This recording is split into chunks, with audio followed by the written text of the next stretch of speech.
Hello everyone, welcome back to the channel. My name is Andre and I'm your bookworm, and today we have a review that has been waiting to be reviewed for quite a long time, and that is Weird Sisters by Terry Pratchett. So yeah, I read this book back in December, but life has been chaotic as usual, so I haven't been able to deliver this review since then, and I'm finally recording and editing and posting it for you guys to see, and I hope it fulfills everyone's expectations, even though this book kinda did, kinda didn't, but I'm getting ahead of myself. So let's go on to the details about this book. For the ones that don't know, there are several books in the Discworld, several series in the Discworld. Consider it like the Cosmere of Brandon Sanderson or the MCU, the Marvel Cinematic Universe, something like that, where several series happen in this universe, some in similar times as others, and there are some crossovers from time to time. This is the second book of the Witches series. Now, this doesn't mean that you have to read all the series or the series that came before to read this one. This one is the Witches series, so it's the second one. The first one is Equal Rights, which I've read, I've reviewed. The review is here on the channel, you can check it out with the thumbnail. But the other thing you need to take into account is these stories are quite self-isolated, so they're self-contained, and therefore if you read this one without reading Equal Rights first, you won't suffer from it. You might miss some Easter eggs. There's one character that goes from the first one to the second book, but it's not like the story continues per se. So have that into account when you decide which book to read. So Weird Sisters was published in 1988, which always amazes me because I keep thinking that these books are more recent than that, but clearly they're not. And on Goodreads, this book has over 124,000 ratings, which is a lot, but it's been published for a long time as well, and the average score it has is a 4.16 out of 5. Again, good score, strong enough. It's within those scores that we expect for fantasy. This edition that you see here might not be the usual cover that you see. This is the hardback of the Discworld Emporium edition. I have several of them, as you saw with the previous reviews. I really like them. They're hardback. The hardback feels a bit different from the usual hardback, and the details are always nice. They always have something related to the story, of course, and there's always some silver parts. I don't know if you can see from here. I'll try to close, but as you can see, some parts are silver or gold in this case, and they kind of shine, and it's a cool detail, and I like it. They're very colorful, especially on the bookshelf. They keep everything is a different color, which some people don't like. I think it fits well, and it's very Discworldian absurdist, so I think it works. But details aside, let's move on to our first housekeeping item, which is the synopsis. For the ones that are new here, I'm going to narrate the synopsis, which are usually very short for Terry Pratchett's books. But if you don't want to hear anything about it, no spoilers whatsoever, just skip to the timestamp and you'll skip that whole part and enter right into the review. Otherwise, stick around and you'll hear me. Witches are not by nature gregarious, and they certainly don't have leaders. Granny Weatherwax was the most highly regarded of the leaders they didn't have. But even she found that meddling in royal politics was a lot more difficult than certain playwrights would have you believe. And that is it. Like I said, pretty short, and that leaves us with the last housekeeping item that we have to discuss, which is the score for the previous book. Like I said, Equal Rights is the first book of the Witches series. It has a perfect score of 5 out of 5. I really love this book. Don't take this with meaning that the second book has a big expectation because the first one was excellent. Because again, the stories are self-contained. They are quite different. And just because the plot in this Equal Rights book was really good doesn't mean that it will continue being good in Weird Sisters. Same thing for the characters, because only one of the characters is transposed.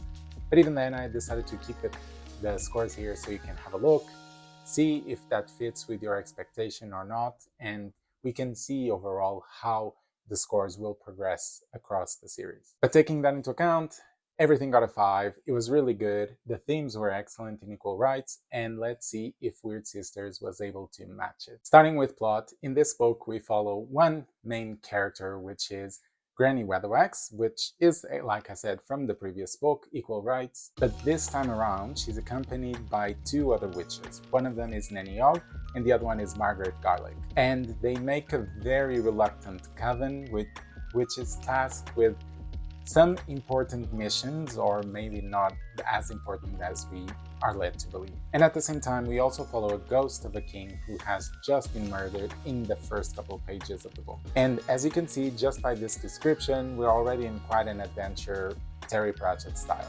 You never know quite exactly what to expect, because it might be completely bonkers, or it might be rooted in things that we have seen or we have consumed in media. But you will be able to see the huge amount of parallels that exist. From Shakespeare's plays like Macbeth to tropes in fairy tales such as The Sleeping Beauty. I think Terry Pratchett is able to weave a plot that is constantly entertaining. Although I do have to say that if you don't have some of these experiences, so for example, if you haven't read or seen the play Macbeth, you might suffer a bit from it because you won't get all the Easter eggs that exist, all the little references, which was what happened to me. And I did feel that it's not that big of a deal because I read some of them. I understood that there was something being referenced there. I just didn't know exactly what. And then there were others where I didn't even notice there were references until I was speaking with friends of mine about this book and they actually told me, oh, that is from Macbeth. But still, I thought for most of the plot, it's quite engaging, despite not having like amazing plot twists, but it's relying on tropes and subverting them, and that is always fun. So for this category, I'm gonna give it a 4 out of 5. As for characters, I think you'll be enamored with them. I think Terry Pratchett really excels at giving you half a dozen pages about a character and make you connect with them very, very deeply. And every character is dripping personality. They all have very distinct personalities and they're all linking with you in different ways. Some of them you might not like as much, but I think they still have a lot of character. Of course, the main protagonists here are the three witches, and we follow them for most of the book. And the three of them are always very funny. And on top of that, it's amazing how in a book that is just a bit more than 200 pages, there is development of these characters. It's not like they're paper thin, they are deeply enriched characters that go through a trajectory. They do not end the book at the same place that they started. I mentioned in my review of Equal Rights that Granny Weatherwax was an amazing character, and I still think she is. I think she has a very particular personality that makes everything very funny, although I can see how some people might not like her. But I really hope to see not only Granny Weatherwax, but the other two witches in the next Witches books. But I'm talking a lot about the three witches. Don't think that the witches are the only good characters, because they're not. The whole book has plenty of characters that have good personality and good evolution of their trajectories, their arcs. And a lot of them represent different themes or different tropes, and that's also related a bit with writing style, which I'll talk soon. Maybe it's best if I just end this category by saying that I'm going to give it a 5 out of 5. Halfway through our review, we have world building, and I think in this Discworld book, exploring the Discworld isn't really the main point of it. We are very constricted into this side of the world, especially because the book relies so much on tropes that we need to be contained in that space and not just go explore. There are books in the Discworld universe where you do that, such as the Rincewind series, where he just goes along and travels across the Discworld. That's where world building really comes into play. For this one, I think it's more the characters that come into play. That doesn't mean that what is built is just very superficial. No, I think because Terry Pratchett builds things a lot around the tropes, they have to be familiar enough for you to recognize them, but then he's always able to subvert them a little bit to become that sense of newness and not be just familiar. And of course, there's always a ball of absurdism thrown at you from time to time that will keep things new and fresh. So I think that in this book, world building does the job it has. It's an okay job, it's not an excellent job. Because of that, I'm going to give it a 4 out of 5. Next, we have writing style. And for the ones that don't know how Terry Pratchett's writing style is, be ready, because it's very comedic. And I think across the different Discworld books, his style becomes slightly different, where I think in the first books that I read, as in the first books in Discworld, like The Color of Magic, like Fantastic, his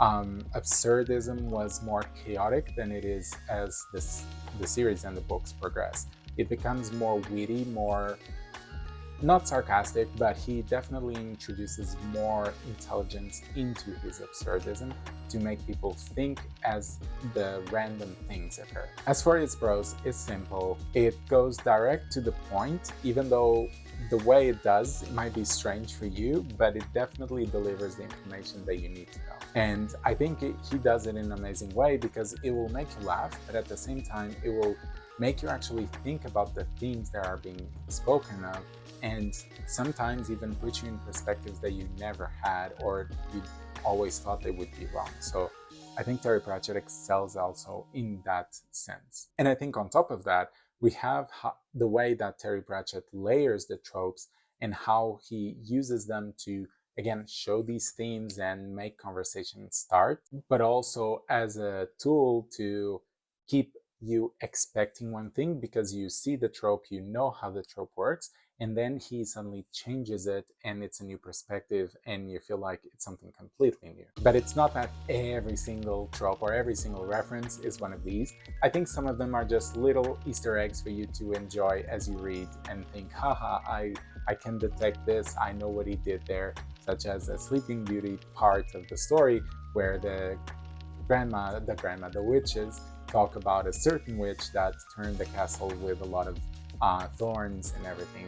You recognize if you know what I'm talking about, and that is funny. It's just a little detail, but that is about it. So for this category, I'm also going to give a 5 out of 5. And our last category is enjoyment. This was one of those books where my enjoyment slowly built up. I was a bit hesitant at the start, even though I was reading about Granny Weatherwax, which was a character I really enjoyed. I don't know why that was happening. I think I was just setting my expectations low to see where it would go. But as the story kept going and I started seeing more and more references that I understood, then my enjoyment started increasing. Of course, like I said, I think if I had read Shakespeare pieces, especially Macbeth, I would have been able to enjoy it even more, and I would have been able to pick up those extra references that I really completely went over my head. But still, I think it was a worthy read, so for this category, I'm gonna give it a 4 out of 5.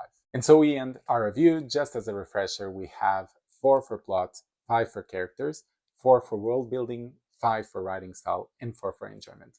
And this gives us a score of 4.4 out of 5.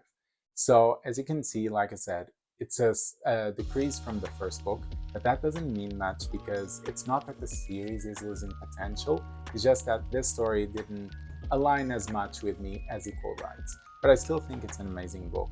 I think that this book is better than the average people on Goodreads think, since I gave it a better score than Goodreads.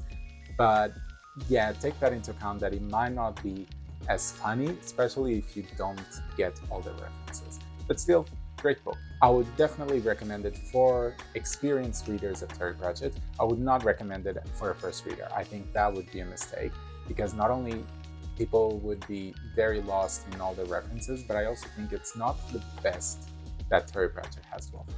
So take that into account. But let me know, which book did you like more, Equal Rights or Weird Sisters? Comment down below and let me know, like I said. And if you're new, don't forget, subscribe, like the content, and I'll be seeing you on Thursdays and Sundays, okay? See you soon!